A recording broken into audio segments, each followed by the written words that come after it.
Untuk pertama kalinya dalam 92 tahun sejarah Piala Dunia, upacara pembukaan FIFA World Cup 2022 dimulai dengan pembacaan ayat suci Al-Quran.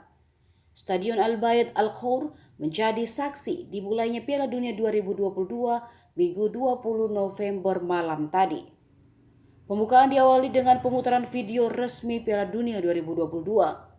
Kemudian para penonton disuguhkan berbagai hiburan nyanyian dan tarian teatrikal bernuansa Arab.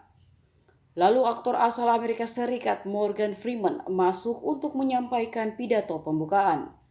Bersama Morgan Freeman hadir pula Ghanim Al-Muftah yang merupakan brand ambassador Piala Dunia 2022. Ghanim hadir di pembukaan untuk melantunkan ayat suci Al-Quran, tepatnya surah Al-Hujurat ayat 13. Surah Al-Hujurat ayat 13 memiliki pesan tentang toleransi, perdamaian, dan persaudaraan sesama umat manusia.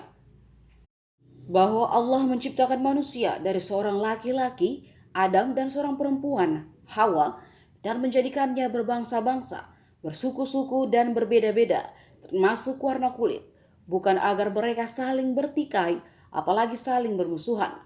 Allah menjadikan manusia berbeda-beda supaya mereka saling mengenal dan saling menolong.